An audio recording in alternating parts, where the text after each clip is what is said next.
mapenzi yako kwa maisha yetu. Kabariki kusanyiko Bwana, kwa kuwa tunaomba katika jina la Yesu Kristo. Amen.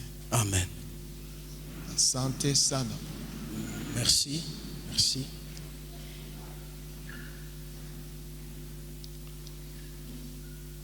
Tunasema asante kwa neema ambayo tumepokea kutoka kwa Mungu. Nous disons merci pour la grâce que nous avons reçue de Dieu, ili tuweze kupata nafasi hii kwa kujifunza neno lake. pour que nous puissions avoir ce moment enfin d'étudier sa parole. Ndio maana nitakusii uchukue Biblia yako kama ulikuja na Biblia yako. C'est ici, je vais te demander de prendre ta Bible si tu es venu avec. Tuko katika kitabu cha Yohane sura yake 12. Nous sommes dans le livre de Jean chapitre 12. Natasoma mstari wake ni ile 23 hadi 25. Et nous commencerons à partir du verset 23 jusqu'au verset 25. Na baada ya hapo tutasoma 27, 28. Et après cela, nous sauterons au verset 27 jusqu'au verset 28. Yohane sura yake 12 mstari wake wa 23 hadi 25, 27, 28. Amen. Yesu akamwambia akisema, saa imekuja, mwana wa watu atukuzwe. Kweli kweli ninawaambia nyinyi, kama punja ya ngano isipoanguka kwa udongo na kufa, inakaa peke yake, lakini kama ikikufa, inazaa matunda mengi. Yeye anayependa uzima wake ataupoteza, naye anayechukia uzima wake katika ulimwengu huu atauchunga hata uzima wa milele. 27. Verset 27. Sasa roho yangu inafadhaika, nami nitasema nini? Maintenant mon âme est triste, et que dirai-je? Baba, uniokoe kwa saa hii, lakini si kwa sababu, ni kwa sababu ya hii nimefika kwa saa hii. Père, délivre-moi de cette heure, mais c'est pour cela que je suis venu jusqu'à cette heure. Baba, utukuze jina lako. Basi sauti ikatoka mbinguni, nimelitukuza nami nitalitukuza tena. Amen. Père, glorifie ton nom. Et une voix vint du ciel, je l'ai glorifié et je le glorifierai encore. Amen. Hii ndiyo mashairi ambao tuliweza kujifunza juma jana kuhusu Pasaka. Ceci est la portion des Écritures dans laquelle nous avons étudié le dimanche passé lors de la Pâque. Mahali tulipozungumzia juu ya kutukuzwa kwa Yesu. Là où nous avons insisté sur la glorification de Jésus. Lakini kwa leo tutaweza kuchukua ile mstari wa 25. Mais aujourd'hui nous allons prendre le verset 25. Ambayo inatuonesha kupoteza uzima ili uipate. Là où on nous parle de perdre sa vie afin de la retrouver. Kupoteza uzima ili uipate. Perdre sa vie afin de la retrouver. Maandiko yanasema hivi kwa ile mstari wa 25. Et les Écritures disent ceci pour le verset 25. Yeye anayependa uzima wake ataupoteza. Celui qui aime sa vie la perdra. Naye anayechukia uzima wake katika ulimwengu huu atauchunga hata uzima wa milele. Et celui qui aime sa vie dans ce monde la conservera pour la vie éternelle.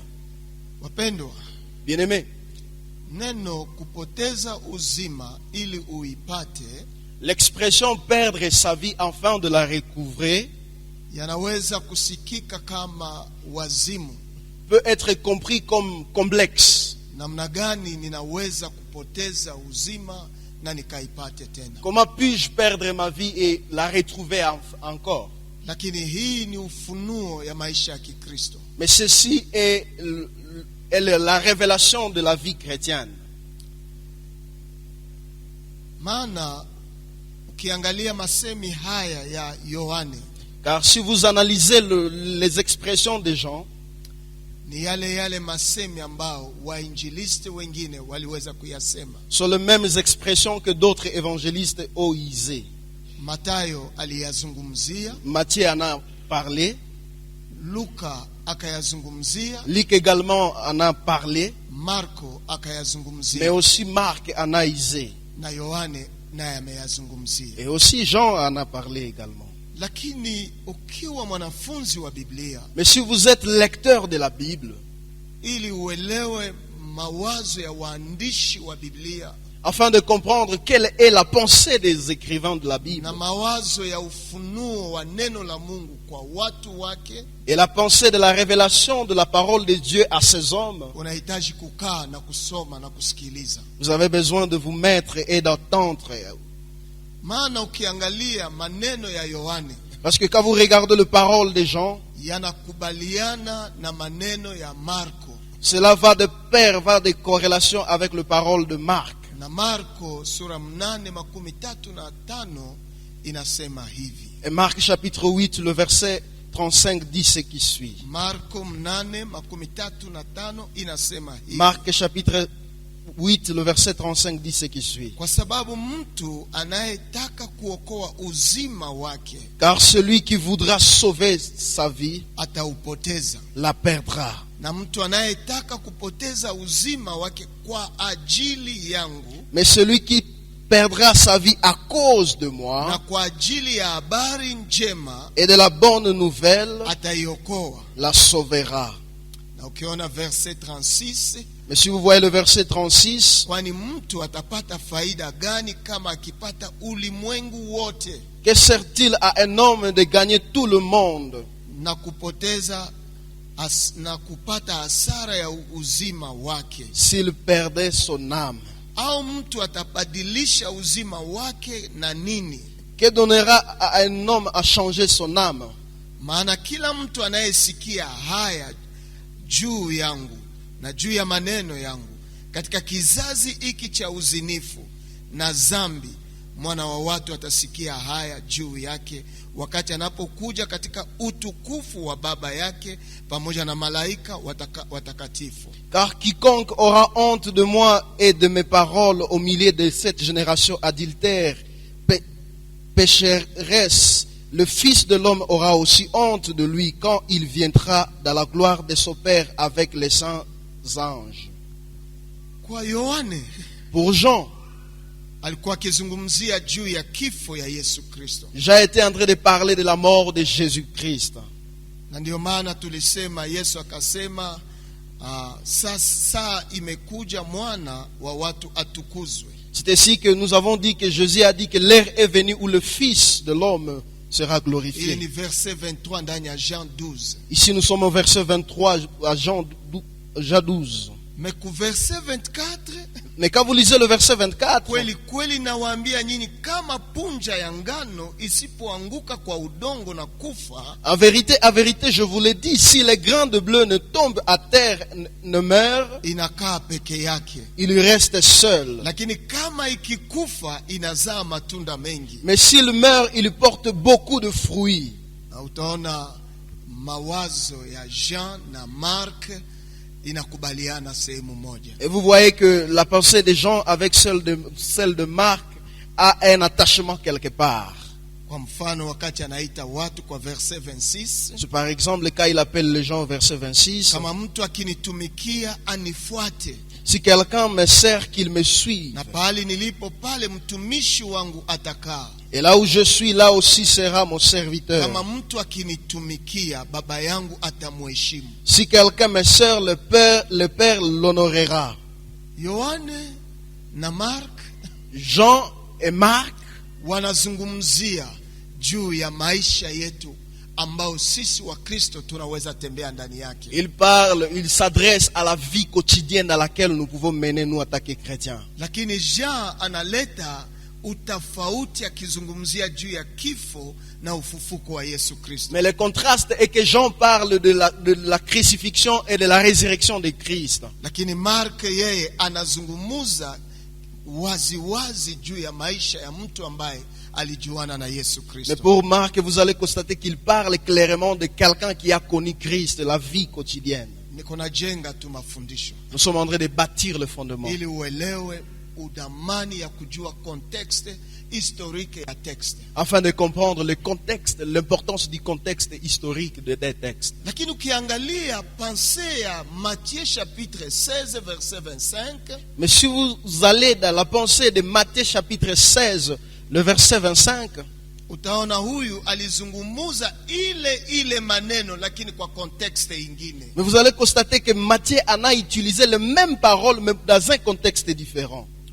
Kwa verset 25 ya Matthieu 16 verset 25 inasema hivi: kwa kuwa mtu anayetaka kuponyesha uzima wake ataupoteza, Car celui qui voudra sauver sa vie la perdra. naye atakayepoteza uzima wake kwa ajili yangu atauona. Mais celui qui la perdra à cause de moi la retrouvera. Sikia mawazo ya Mathayo. Écoute le pensée des gens. Kwani ni faida gani kama mtu akipata dunia nzima Que sera-t-il à un homme de gagner tout le na monde kupata hasara ya uzima wake? s'il perdait son âme? Au mtu akitoa nini, atatoa nini badala ya uzima Et wake? que donnerait un homme en échange de son âme? Na Mathayo anatoka mu context ambayo wengine walizungumzia. C'est alors que Matthieu commence à sortir du contexte des autres. Verset 27 anasema, Le verset 27 ajoute: kwani mwana wa watu atakuja katika utukufu wa baba yake pamoja na malaika zake, Car le Fils de l'homme doit venir dans la gloire de son Père avec les anges. na alafu atampa kila mtu kwa kadiri ya matendo yake. Et alors il y rendra à chacun selon ses œuvres.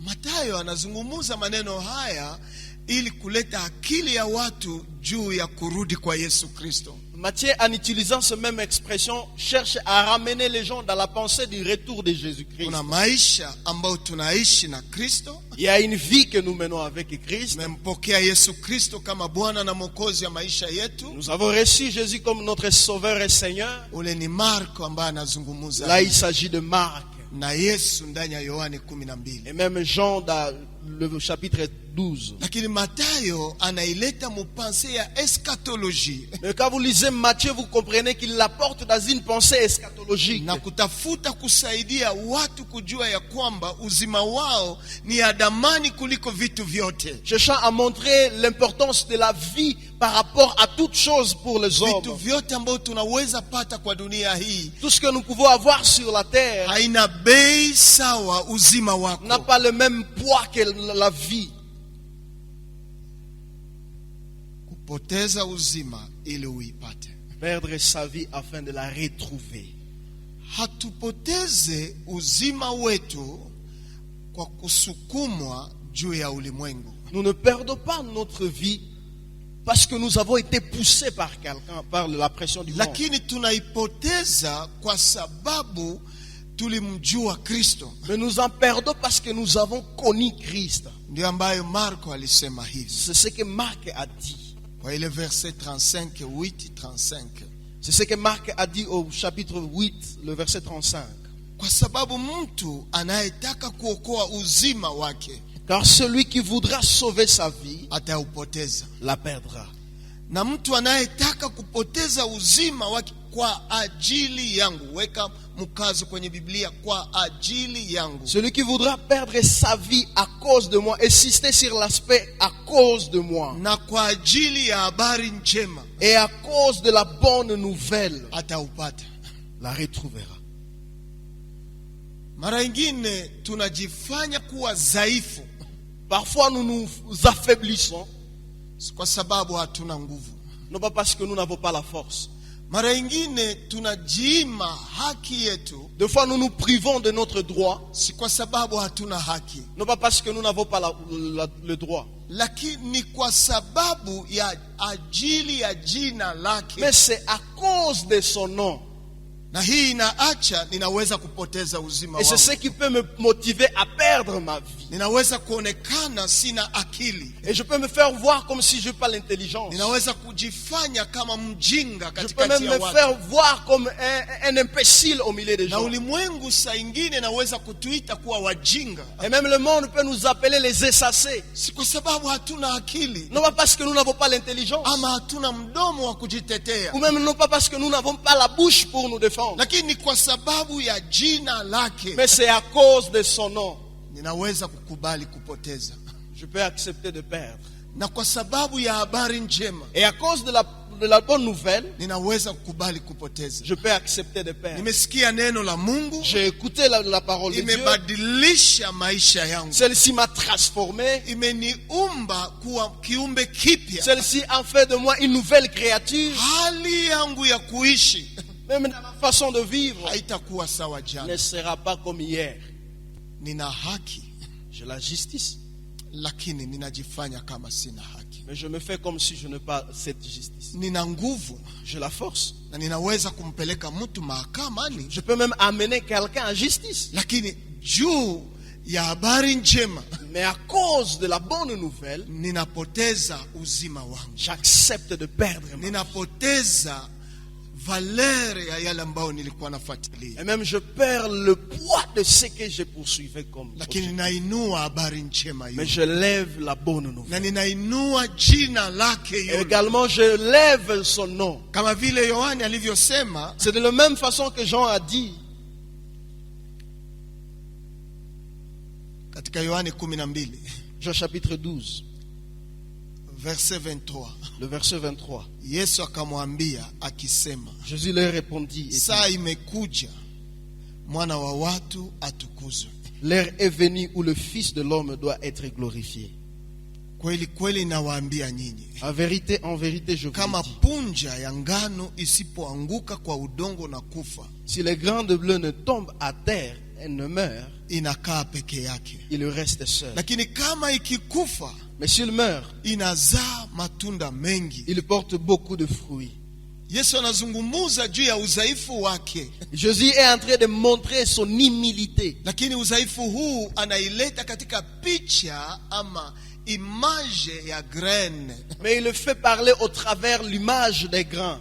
na image hii ni kutusaidia kupotea kwa wakati mmoja ili tuweze kukua tena na nguvu wakati ingine. Cette image est un chemin qui nous montre comment nous faire disparaître à un certain moment pour que nous puissions avoir la force à notre temps.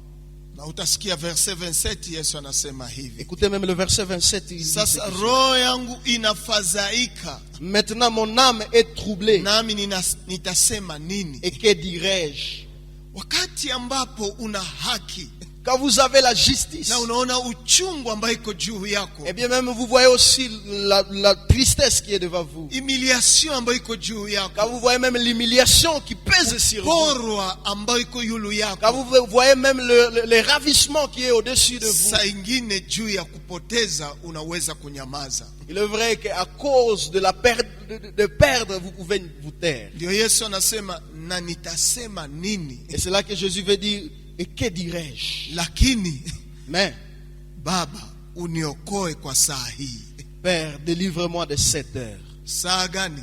Quelle heure? Saa ambao umewekwa kwenye mzani Le temps où vous avez été placé sous une balance, ili upimwe kwa imani yako, afin d'être tenté pour votre foi, ili utangaze uzuri wa jina lake na uzuri wa habari njema. afin de témoigner la grandeur de son nom, même aussi la grandeur de l'évangile. Lakini mara mingi kwa wakati kama na hii, wengi wetu wanaongea, Malheureusement, parfois, au moment pareil, plusieurs parlent.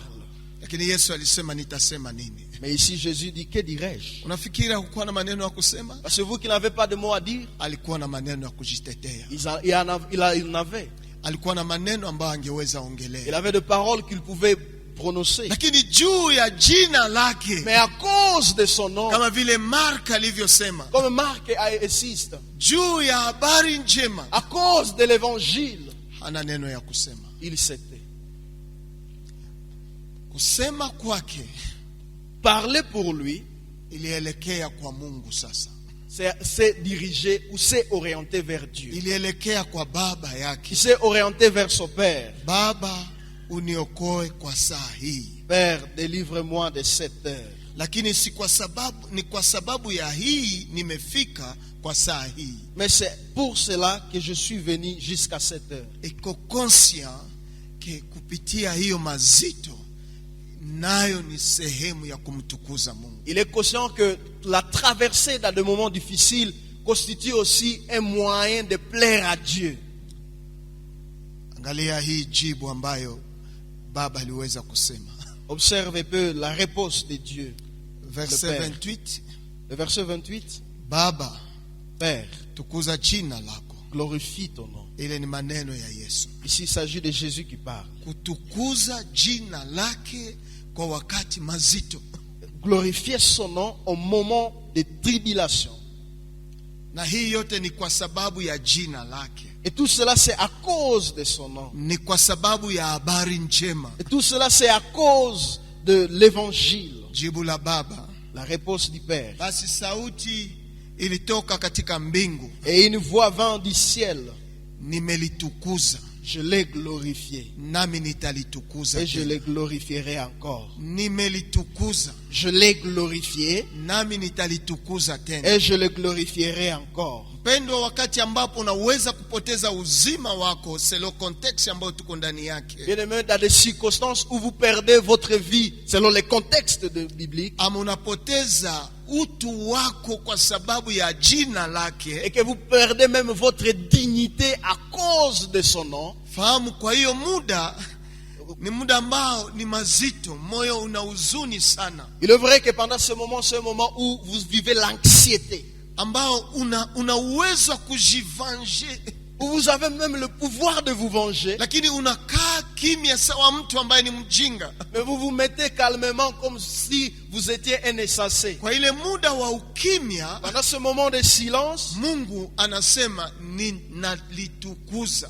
et Dieu répond, je le na glorifie, nitalitukuza tena. et je le glorifierai encore. Acha nikurudishe ndani ya Ancien Laissez-moi Testament, vous ramener dans l'Ancien Testament. mahali ambapo Biblia inasema mutakaa kimya Là où l'Ancien Testament, la Bible dit, c'est si vous resterez silencieux, nami nitawapigania. et moi je me battrai pour vous. Katika ukimya Dans votre silence, sikusema hawana neno ya ce n'est kusema, pas à dire que vous n'avez pas l'expression à wako prononcer, kapable kujivange, mais vous êtes capable de vous venger. lakini ninakaa kimya. Mais vous vous mettez calmement. Na katika hiyo muda wa Et ukimya dans ce moment de silence, umerudisha roho yako kwa Baba, vous avez remis votre cœur au Père. kama vile Yohani alivyosema Comme Jean en a exprimé ici. ya kwamba Baba uniokoe kwa saa hii. Comme Jésus a dit, Père, délivre-moi de cette heure. Ni saa ambao ni mazito, C'est un moment de trouble. lakini katika ukimya hii Mais dans mon silence, ninalitukuza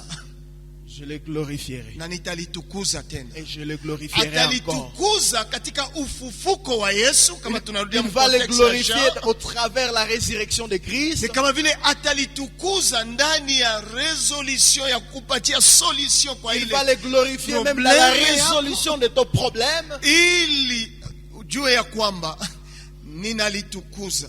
afin que vous puissiez connaître qu'il l'a glorifié. Wakati umekaa kimya, Quand vous êtes ni silencieux, wakati Mungu anaanza fanya c'est quand kazi. vous êtes silencieux que Dieu commence Wakati son œuvre. umekubali kupoteza dignite yako, Quand vous avez accepté de perdre votre dignité, na una droit ya dignite yako, alors que vous avez le droit de cette dignité, lakini juu ya injili, mais au nom de l'évangile, juu ya jina lake, mais au nom de son nom, kumacho ya watu aux yeux des gens, uko dhaifu, vous êtes insensé. lakini kumacho ya kiroho ya Mungu, Mais dans le monde spirituel, Mungu anaanza fanya c'est kazi. là que Dieu commence à faire son œuvre. Il Na commence à glorifier. nitalitukuza. Et il va glorifier encore. Atalitukuza nyuma, watu wataona kazi ambayo ulikuwa na nguvu. Il va le glorifier et alors les gens verront la gloire de Dieu que tu étais avec.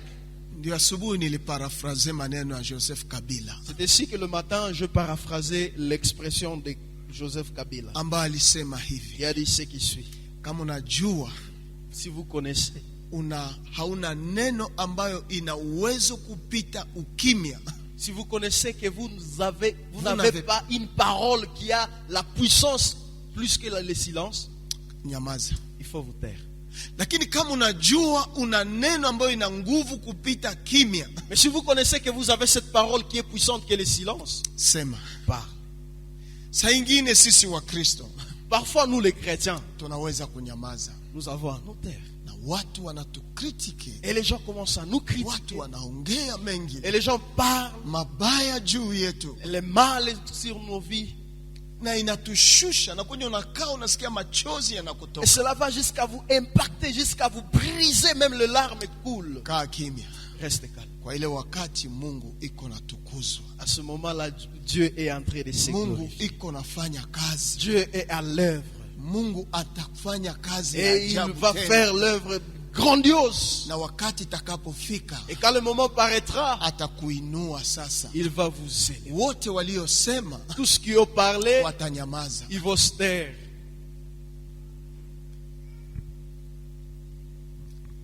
Si kwa sababu tuko wajinga, C'est pas parce que nous sommes insensés, lakini juu ya habari njema. mais c'est au nom de l'évangile. Si kwa sababu hatuna midomo ya kuongea, C'est pas parce que nous n'avons pas les lèvres pour parler, lakini juu ya jina lake. mais c'est à cause de son nom. Kwa hivyo kuwa Mkristo Ça veut dire être chrétien. ni kuwa na nizamu, kuwa na discipline ndani ya C'est maisha. aussi avoir une autodiscipline dans ça. Kujua wapi ninaweza ongea Savoir où je peux parler na wapi siwezi ongea. et où je ne suis pas obligé de parler. Kujua ya kwamba hii ni haki yangu, Connaître que ceci est mon droit, lakini juu ya habari njema mais au nom de l'évangile, ninaachililia. je laisse. Juu ya jina lake À cause de son nom, ninaachililia. je laisse.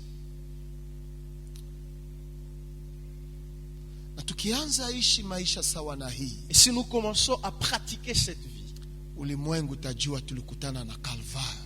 le monde saura que nous avons rencontré le calvaire. Tulipitia kwa Golgotha, Nous sommes passés par Golgotha. tulipitia kwa kazi ya kukufa, Nous sommes passés par l'œuvre de la mort. na tukaingia katika kaburi ya Kristo, Et nous sommes entrés et nous avons été assevelis avec na Christ. tukafufuka pamoja naye. Également, nous nous sommes ressuscités avec lui. Na hii ni wadogo juu ni bei ya kupoteza usamani yako, udamani yako. Malheureusement, c'est la minorité des gens qui peuvent être à mesure de perdre leur dignité Juu ya Kristo. pour Christ. Wale wote ambao tunawasoma ndani ya historia ya Biblia, Tous ces gens-là dont nous lisons dans l'histoire de la Bible, hata hapa Uganda, même ici en Ouganda, le martyr de l'Ouganda, hao washahidi ambao walikufia hapa Uganda ces martyrs qui sont morts en Ouganda, walipoteza uzima wao ils ont perdu leur vie juu ya habari njema. à cause de l'évangile. Lakini leo Mais aujourd'hui, hata watu wanazungumza juu yao, les gens continuent à parler Kwa au nini? sujet d'eux. Pourquoi? kwa sababu walikubali muda wa kunyamaza, Parce qu'ils ont accepté de se taire. na baada kidogo Et à un petit temps, Mungu akaanza kuwatukuza. Dieu commençait à les glorifier. Na si wale washahidi tu, Ce n'est pas seulement ce martyr. kuna wale ambao tunaona ndani ya Biblia, mtu ambao wanaita Meshach, Shadrach, Abednego. Nous avons aussi des exemples dans la Bible comme Shadrach, Meshach, Abednego. Ni watu sawa na sisi, Ils sont des hommes de la même peau que nous. waliishi sawa na sisi, Ils ont vécu comme nous. na ndio maana unaona ndani ya ile Yohane sura 12, kabla tuingie kwa Daniel, C'est ainsi que quand vous vous retrouvez à Jean chapitre 12, verset le 25, verset 25, inasema yeye anayependa uzima wake ataupoteza, le verset 25 nous dit celui qui aime sa vie la perdra. naye anayechukia uzima wake katika ulimwengu huu Et celui qui hait sa vie dans ce monde atauchunga hata uzima wa milele. la conservera pour la vie éternelle. Ni kusema maisha haya ni maisha ya ulimwengu huu, Ça veut dire cette vie, c'est la vie pratique pour la vie actuelle. na Yesu aliyaishi kwa ulimwengu huu, Et Jésus en a vécu dans ce monde ici. na sisi tutayaishi kwa ulimwengu huu. Également, nous aussi, nous sommes appelés à le vivre dans ce monde Na ici. wamartiri ya imani wote waliishi kwa ulimwengu Et huu, même les héros de la foi en ont vécu ici dans ce monde. na Meshake, Shadrake, Abednego waliaishi kwa ulimwengu. Et bien même Juu ya mambo yote ya wilaya ya Babeli, à l'étendance de la province de Babylone, Mungu anainua mtu Dieu élève quelqu'un, na anampositione ndani ya leadership fulani, il te positionne dans un leadership quelconque. na ikaumba wivu ndani ya mioyo ya watu. Malheureusement, cela a suscité la jalousie dans le cœur de certaines Ile ni personnes. verse 8, Là, on est au verset 8. mahali ambapo Wakaldea wengine walikaribia. Le verset 8 de chapitre 3. Les Chaldéens, alors, à cette occasion du même temps, quelques Chaldéens s'approchèrent Wakashtaki Wayuda. et accusèrent les Juifs. Na ukiona mashtaki yao Et si vous voyez leurs accusations, yalikuwa juu ya sanamu ambayo Nebukadneza alikuwa ameshimamisha, était au sujet de la statuette que Nebuchadnezzar venait de lever. na wakasema hivi, Et ils ont dit ce qui suit. verse 12, Le verset 12. kuna Wayuda wengine uliowaweka juu ya mambo ya wilaya ya Babeli, Or, il y a des Juifs à qui tu as remis les tendances de la province de Babylone. Shadraki, Meshaki, Abednego. Shadrach, Meshach, Abednego. Watu hawa mfalme hawakukuheshimu, Hommes qui ne se tiennent en aucun compte de toi. hawakutumikia miungu yako, Ils ne servent pas de Dieu. wala kuabudu sanamu ya dhahabu uliyoyasimamisha. Ils n'adorent point la statue d'or que tu as élevée. Usisahau, N'oublie pas. waliweka masharti juu ya kuabudu hiyo sanamu. Ils ont mis des normes ou des lois attachées à l'adoration de cette Verse 11 statue. nasema hivi, Au verset 11, il est na dit ce mtu qui- yeyote asiyeanguka na kuabudu atatupwa katika tanuru ya moto na moto unaowaka. Or après lesquels quiconque ne se prosternera pas et n'adorera pas sera jeté au milieu d'une fournaise ardente. Sasa Daniel, Shadrach, Et ici Shadrach, Meshaki, Meshach, Abednego Abednego, wakakubali kupoteza heshima yao et ils ont accepté de perdre leur dignité kwa ajili ya jina lake, à cause du nom de Dieu, kwa ajili ya Mungu wao. au nom de leur Dieu. Wakakubali hata kupoteza maisha yao, Ils ont même accepté de perdre leur vie. maana walijua sheria imewekwa, Parce qu'ils savaient que la loi était établie. asiye abudu hiyo sanamu Quiconque ne se prosternera pas devant ces atatupwa statues, kwenye tanuru ya moto il sera jeté dans la fournaise ardente. unaowaka. Ardente. Katika kukubali kwao, Dans leur acceptation, walijua ya kwamba uzima imeenda. ils ont compris que la vie était partie. Walijua pia ya kwamba na kazi imeenda.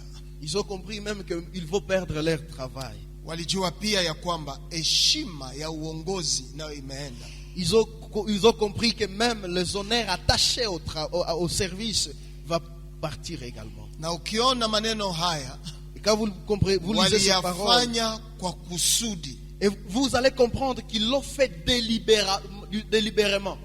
Verse 14 nasema hivi, Le verset 14 dit ce qui suit. Nebukadneza akajibu na kuambia, Nebuchadnezzar prit la parole et leur dit, ni kwa kusudi Shadraki, Meshaki, Abednego hamtumikie Mungu wangu wala kuabudu sanamu ya dhahabu niliyosimamisha. est-ce de propos délibérés, Shadrach, Meshach, Abednego, que vous ne servez pas mes dieux et que vous n'adorez pas la statue d'or que j'ai élevée? Des propos délibérés. De propos kwa utashi.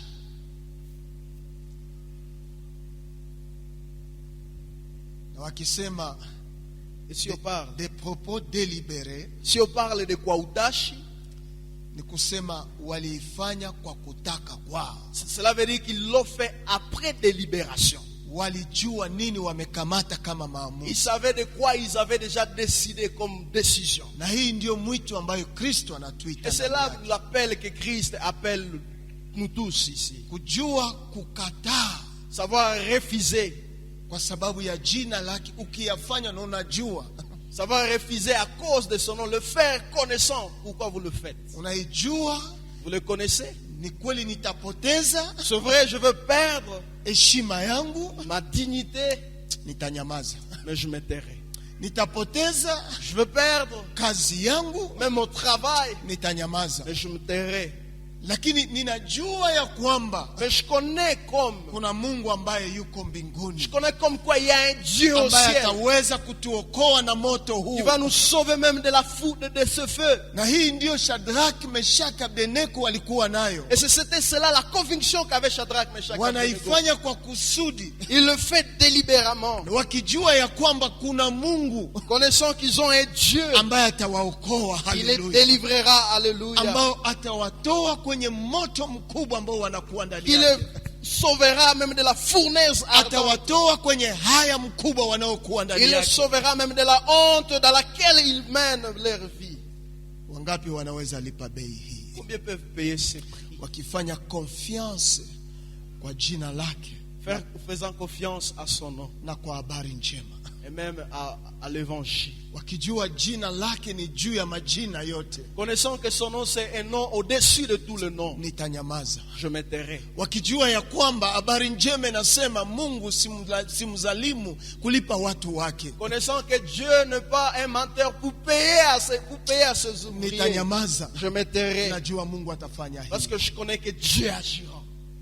Na mfalme Nebukadneza, Et le roi Nebuchadnezzar, Biblia inaonyesha wazi ya kwamba la Bible montre clairement que verset 25 au verset 25, akajibu na kusema, au verset 25, il reprit et dit, tazama, nimeona watu wane, eh bien, je vois 4 hommes nao wamefunguliwa, wanatembea katikati ya moto, sans lien et qui marchent au milieu du feu, wala hawaumizwe, qui n'ont point du mal. na sura de mal. yake yule wa ine ni kama mwana wa Mungu. Et Haleluya!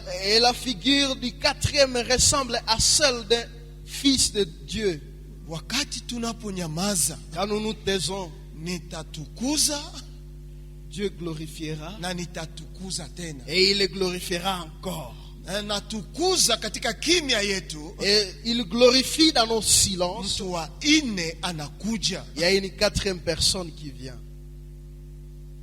Na ulimwengu imejua maisha ya Nebukadneza na rafiki zake zimeisha, Mais le monde avait déjà prédit la fin de leur vie. lakini juu walijua jina lake, Mais parce qu'ils connaissaient son nom, mtu wa ine akaonekana. une 4e personne est arrivée. Mpendwa, Bien-aimé, wakati ya muda kama na hii, pendant des moments pareils, jua ya kwamba Mungu iko pamoja na wewe, anafanya kazi. vous devez comprendre et connaître que Dieu est avec vous en œuvre. Umeshushwa sana Vous avez été humilié na umezarauliwa, jusqu'à être méprisé. lakini bado Mungu iko. Haleluya! Mais Dieu est encore vivant. Kama vile Yesu alisema, Baba, pokea roho yangu, Comme Christ a dit, Père, reçois mon na cœur. wote wakajua ndio mwisho wake, Et tout le monde a pensé que c'était la lakini fin. Mungu alikuwa pale, Mais Dieu était là. akaanza kutukuza jina C'est lake là qu'il commença à ndani glorifier ya son nom. mauti yake, Dans sa souffrance. na watu wakaanza kuona mishangao Et yake. les gens ont commencé à voir le prodige. Na Biblia inasema hivi kwa mwisho ya historia Shadrach, Meshach, Abednego, La Bible dit ce qui suit au sujet de la vie de Shadrach, Meshach, Abednego. huyu mtu wa ine alifanya mambo. La 4e personne a fait des choses. Verset 27, Le verset 27. na amri wasimamizi wa Ulaya na washauri waliokuwa wamekusanyika waliona watu hawa ya kuwa moto haikukuwa na uwezo juu ya mili yao, wala nywele ya vichwa vyao hazikuungua, wala suruali zao hazikubadilika, wala harufu ya moto haikuwapata. Les satrapes, les étendards, les gouverneurs, les conseillers du roi s'assemblèrent et ils virent que le feu n'avait eu aucun pouvoir sur le corps de ces hommes et que les cheveux de leur tête n'avaient pas été brûlés et que leurs caleçons n'étaient point endommagés et que l'odeur du feu ne les avait pas atteints. Alléluia. Hii yameonekana wakati uzima imerejeshwa kwao. Ceci est visible qu'à la vie, quand ils viennent de recouvrer la vie. kupoteza uzima perdre la vie ili kuipata. afin de la retrouver. Katika kupoteza kuna kushushwa. Dans le fait de perdre sa vie, on peut être humilié. Lakini kuipata kuna kuinuka. Mais quand on la recouvre, il y a aussi la gloire qui vient. Na Mungu anatukuza sasa hawa watu. Et Dieu élève, glorifie ces Na si personnes. Mungu peke yake. Et ce n'est pas Dieu seulement. Angalia verset 30 nikienda nikimaliza. Écoutez le verset 30 quand nous allons vers la fin. Alafu mfalme akatukuza Shadraki, Après cela, le roi fit prospérer Shadrach, Meshaki, Meshach, Abednego katika wilaya ya Babeli. dans la province de Babylone. Mfalme akatukuza Shadraki. Le roi le fit prospérer. Ama kwa neno ingine, il le fit glorifier. Autrement, il les éleva. Mais ni ndani ya moto, Mais c'est par le feu. ni ndani ya kupoteza. C'est dans le fait de perdre. Nini naacha tusione utukufu ya kupata uzima baada ya kuipoteza? Qu'est-ce qui laisse que nous ne voyons pas la glorification après avoir perdu la vie? Pengine ni kwa sababu hatukukubali kupotea. Peut-être c'est parce que nous n'avons pas accepté de disparaître. Yesu alisema hivi Jésus a dit ce qui kwa suit. ile Yohane 12 À Jean chapitre 12, verset 24. le verset 24. Kweli kweli ninawaambia nyinyi, En vérité, je vous l'ai dit. kama punja ya ngano isipoanguka kwa udongo na kufa, Si le grain de bleu qui est tombé à terre ne meurt, inakaa peke yake. il reste seul. Lakini kama ikikufa, Mais s'il meurt, inazaa matunda mengi. il porte beaucoup de fruits. Hauwezi kupanda muhindi, Vous ne pouvez pas planter mahindi, la semence de maïs na wakati itaanza kuota mahindi nayo itoke pamoja. et que même vous voyez même la récolte venir avec. Nataeleza hivi, On voudrait expliquer ceci. mbegu yoyote ambao unaipanda, Toute semence que vous plantez, unaifinika, vous le couvrez, inakaa kimya huko, restez calme là. lakini kianza kutoka, Mais quand il commence à sortir, si hiyo mbegu ndiyo itaanza kutoka, ce n'est pas la même semence que vous avez plantée qui va commencer à germer. ni majani ndiyo yataanza kutoka, Ce sont des feuilles qui vont commencer na itatokea, et ils vont sortir. na unaona majani inatokea, Et vous voyez le feuille sortir.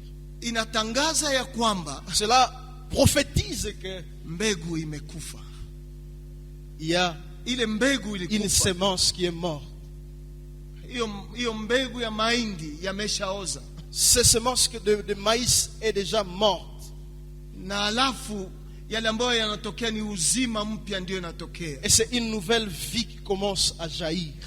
Lakini hata kama yamekwisha kukufa ndani ya udongo Mais quand bien même c'est morte sous le sol, na majani ndiyo yanaanza kuonekana, plante ndiyo inatokea ya mwindi, et que c'est la plante qui commence à sortir, huko mbeleni, huko mbele plus tard, utaona miindi, vous allez voir des maïs. utaona mambegu zaidi ya moja Vous iliyokufa. allez voir plus d'un des grains. Lakini kwa macho ya watu Mais aux yeux des gens, wangelitamani pengine hiyo mbegu ndiyo itokee, aux yeux des gens, ils pouvaient désirer que ce soit seulement cette semence qui soit lakini hiyo manifestée. mbegu ikitokea Mais si cette semence pouvait sortir, ni kusema haikuoza cela veut dire que ce n'était pas morte. na haiwezi kuzaa. Et cela ne peut pas produire. Na wengi wetu Et la plupart d'entre nous, tunashindwa kuona maajabu ya miracle ya glorification nous échouons à voir le miracle, la glorification. kwa sababu tunataka lemwa ndiyo itokee, Parce que souvent nous voulons à ce que le moi soit visible. lakini saa ingine tudidimize lemwa ndani Mais mwetu nous devrions rabaisser le moi, ili watu waone evre ambayo Kristo alifanya ndani ya maisha afin yetu. que les gens voient et contemplent l'œuvre que Christ a fait dans notre vie. Na kama watu waone matendo ya Mungu ndani mwako, Et si les gens ne voient pas les œuvres de Dieu dans ta vie, ni kwa sababu ni wewe ndiyo unaishi. c'est parce que c'est toi qui vis. Lakini Paulo alisema, Mais Paul a dit, si mimi tena ninaishi, ce n'est plus moi qui vis, lakini Kristo anaishi ndani mais mwangu. c'est Christ qui vit en Na nous. juu Kristo anaishi ndani mwetu, Mais parce que Christ vit en nous, sisi tunabaki umo ndani. nous nous restons ensevelis. Niliwaza wayafinika hapa, nilitaingia ndani Et je pensais qu'on n'avait pas encore couvert ici. J'allais entrer, me plonger ili là. tubakie kule kama ile miindi ambayo inaoza, Comme cette semence qui est morte, na halafu tutoke na uzima mpya. afin de sortir avec une nouvelle gloire. Watu waanze kuzungumuza matendo ya Kristo ambayo anafanya ndani ya Et maisha que les gens yetu. commencent à raconter l'œuvre que Christ fait dans notre vie. Kwa hivi usitafute ulizo mengi. C'est ainsi que tu n'as pas besoin de plusieurs Kwa questions. nini haupitie gloire ndani ya gloire? Pourquoi tu ne mènes pas une vie de gloire, de gloire au travers la Ni kwa gloire? sababu mahindi yako hayakufa, C'est parce que peut-être ta semence n'est pas encore morte. ungali ule wa jana, Tu es encore cette même personne ungali d'hier. najidefendre, Tu continues à te défendre. ungali Tu najieleza, continues à te justifier. lakini pamoja na haki tunaweza kunyamaza Mais avec la justice, nous pouvons nous taire. ili Mungu atukuzwe ndani mwetu. Afin que Christ soit glorifié. Na tunaifanya si kwa sababu tuko dhaifu, Nous ne le faisons pas parce que nous sommes faibles. lakini tunaifanya juu Kristo ndani mwetu. Nous le faisons parce que Christ est en nous. Tunaifanya juu tulisikia habari njema, Parce que nous avons écouté, nous avons appris la bonne na nouvelle. kwa dunia wanatuona wenda Et wazimu. au monde, on nous voit comme des insensés. Il y a quelque chose que je voudrais ajouter. Je m'excuse pour ce désagrément. Quand vous lisez le verset 16 de Daniel chapitre 3, la Bible nous dit ce qui suit. Shadrach, Meshach et Abednego reprirent au roi Nebuchadnezzar, nous n'avons pas besoin de te répondre là-dessus.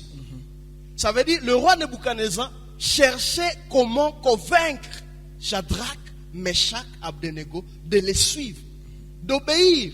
Parce que c'était des gens qui étaient les mieux placés dans les tendances du royaume. Vous savez, il y a des moments où, à cause de vos qualités du monde, on peut chercher à vous convaincre pour vous garder. Ça, c'était la pensée de Nebuchadnezzar. Mais ce qui m'étonne, c'est quand vous lisez la réaction de Shadrach, Meshach. Ils ont compris que c'était l'intention du roi. Mais ils disent, nous n'avons pas besoin de nous justifier là-dessus. Bien aimé, des fois, nous nous justifions et par la justification, nous tombons dans le fait que nous voulons faire passer le moi. Deux fois, écoutez ce qui suit. La deuxième des choses que je voudrais dire, je voudrais parler spécifiquement aux gens qui traversent le moment où ils sont enterrés. Ce que je voudrais dire est ceci. Ce qui est vrai, quand on a fait sortir Shadrach, Meshach, Abednego dans la fournaise, on a fait sortir 3. On n'a pas fait sortir la 4e personne. Ouais. Je voudrais dire à quelqu'un que Dieu ne t'a pas abandonné. Il est resté, il t'attend. Il sait que tu traverseras le moment difficile. Et dans ce moment difficile, il a besoin que tu obéisses seulement à lui. Je vais dans la fournaise, mais je reconnais que Dieu m'attend même dans la fournaise. Je voudrais dire à quelqu'un, Dieu n'a pas peur de la fournaise. Il s'appelle le feu dévorant. Ça veut dire, quand vous allez dans la fournaise n'a pas si emporté Shadrach, Meshach, Abednego, non pas parce qu'ils étaient Shadrach, Meshach, mais parce qu'ils avaient en eux le feu dévorant. Or, le feu ne peut jamais consumer un autre feu. Amen. Amen. Je m'arrête là. Nataka tuombe Mungu, Je voudrais prier avec vous. lakini kabla ya kuomba Mais avant de prier, nitakupatia experience yangu personnel. je voudrais vous donner mon expérience personnelle. Wakati ya fiançailles yangu na mama Vero, Pendant mon moment de fiançailles avec ma mère Véro,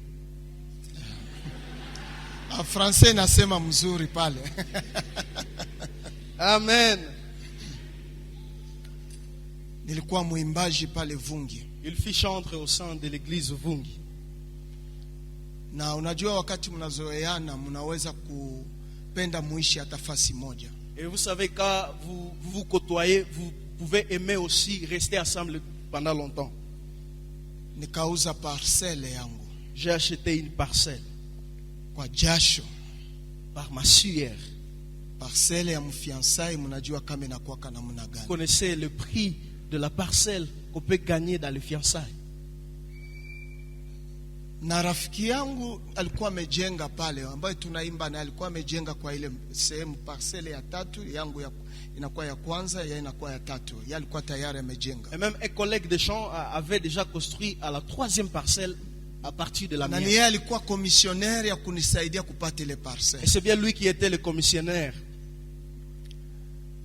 Alafu nyuma kidogo nimeanza kupalula na kuchia miti na kuanza kujenga kushimika miti. Quelque temps après, alors que je commençais à planir et commençais à bâtir, commençais avec le premier bois, Ule fiancé yangu akaniambia, anasema uko na watu wengi, watu watakuwa nafika huku wanaacha gari kule mbali juu barabara yapita hapa. vous avez beaucoup, ma fiancée, ma mère lui a dit ce qui suit. Vous avez beaucoup d'amis. Et est-ce que vous allez accepter que ces gens-là laissent leur véhicule loin de la parcelle pour venir vous atteindre? Na ilikuwa sehemu ya Butsundo huko. Et c'était vers Vutsundo, pour ceux qui connaissent. Nikasema basi acha tuuzishe hii parcelle. Je me suis dit, bon, nous pouvons vendre cette parcelle Tutafute fasi ambayo watu wanaweza kutukuta. afin de trouver une parcelle accessible. Nikaendea ule rafiki, Je suis allé vers la même personne. unisaidie tuuzishe hii parcelle. Aide-moi à revendre cette Kwa nini? parcelle. Kwa Pourquoi? sababu ya hii na hii. Nikaeleza, À cause des patati patata. akauzisha parcelle, Il a vendu la parcelle hakunipatia hata kitu. et il m'a rien donné. Nikamfuata mara ya kwanza, mara ya pili akanipatia presque 2/10 ya bei yenye aliuzisha. Lorsque j'ai essayé de le secouer première fois, deuxième fois, il m'a donné les 2/10 de ce qu'il l'aurait vendu. Na kwa mwisho tena nikamuona pale Rue d'Ambiance. À dernière occasion, je le vis encore vers la rue d'Ambiance. Akamwambia, ndugu yangu, parcelle yangu nitafanya harusi. Je lui ai dit, ma parcelle, mon frère, je veux me marier bientôt. Akaniambia, unipeleke kwenye unataka. Et il dit, amène-moi où tu veux. Ikakuwa wewe mtu Saulo utafanya nini? Si c'était vous, qu'est-ce que vous aurez réagi? Mara moja ndani ya roho yangu nikamwambia, nitakupeleka mbinguni. Instantanément dans mon cœur, je dis, je t'amènerai au ciel. Mungu ambaye anajua haki yangu Le Dieu qui connaît mon droit, atanipa haki yangu.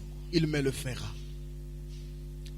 Na mpaka leo Et jusqu'à présent, ule ndugu hayafungulaka kinywa kuniomba pardon. cette personne n'a jamais prononcé Lakini une parole de tukikutana demande de naye, pardon. Mais quand nous nous rencontrons, macho na kuwa chini. il a toujours la culpabilité. Na ukiona maisha yangu na maisha yake kuna utofauti kabisa. Et si vous comparez sa vie à la mienne, il y a une grande différence. Na hakuna siku ambayo nimesha kumuuliza parcelle yangu. Il n'y a Hapana. plus un jour où je lui ai demandé ma parcelle. Non, Nilishaachililia. j'ai déjà laissé.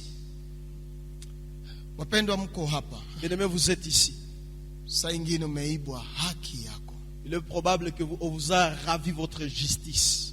na juu ya jina lake Mais à cause de son nom, unaweza kuachililia. vous pouvez laisser. Mumefanya lite plus de 10 ans na uko na mstaki wako, Vous venez de faire plus de 10 ans avec votre créancier. na kila siku kila mwaka unafanya inventaire, unaandika iko na deni yangu, iko na deni yangu, iko.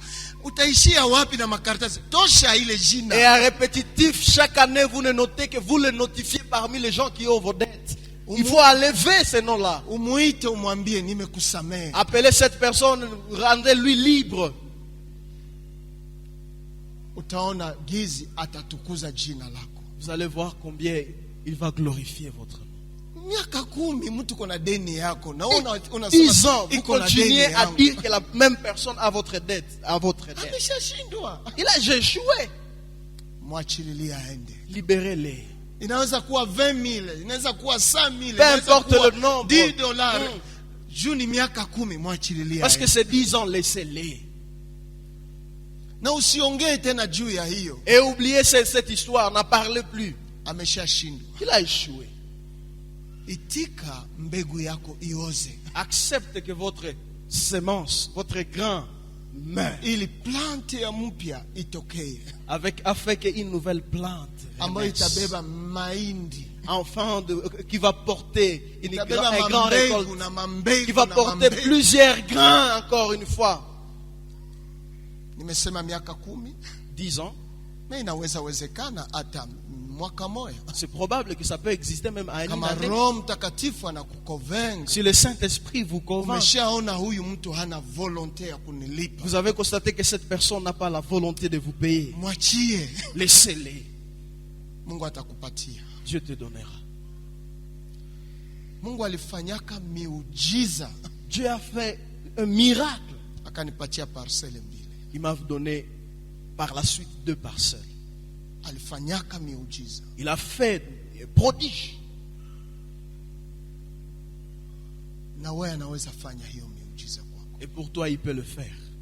Ndio vie chrétienne normale. Voilà la vie chrétienne pratique, normale. Mimi unaandika, unaambia na mtoto wa kwanza ule kona deni yetu. Huyu ayu hata ule mtu. Et même vous léguez à vos enfants les gens qui ont vos dettes. Hamuyue Et mwenyewe il ne connaît même pas cette personne qui a pris. Lakini madame anamjua.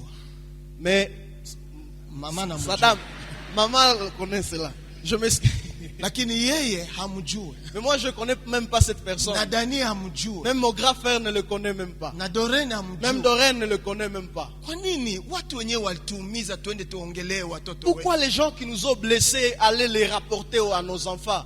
Huyo mtoto afanyake recouvrement? Pour que la femme recouvre après? Ama afanye vengeance? Pour que la femme fasse une vengeance? Non. Non. Ilikuwa affaire yangu na rafiki yangu. C'était son affaire avec son ami. Na hii madame yangu akuingia kwa ile affaire ilikuwa yangu na rafiki yangu. Et même ma maman n'aime pas entrer là-dedans parce que c'était son affaire avec son ami. Tufungule watu tutaona Mungu giza anafanya. Libérons les gens et nous verrons comment Dieu travaille. Nitaomba pamoja na wewe. Je veux prier avec toi. Na Roho Mtakatifu atakuongoza zaidi ya hii. Et le Saint-Esprit va te convaincre au-dessus de toutes ces choses. Mungu Baba yetu ya mbinguni, ninakushukuru kwa ajili ya neno hii. Umetupatia uzima, na uzima huu hakuna mtu anaweza kutunyang'anya.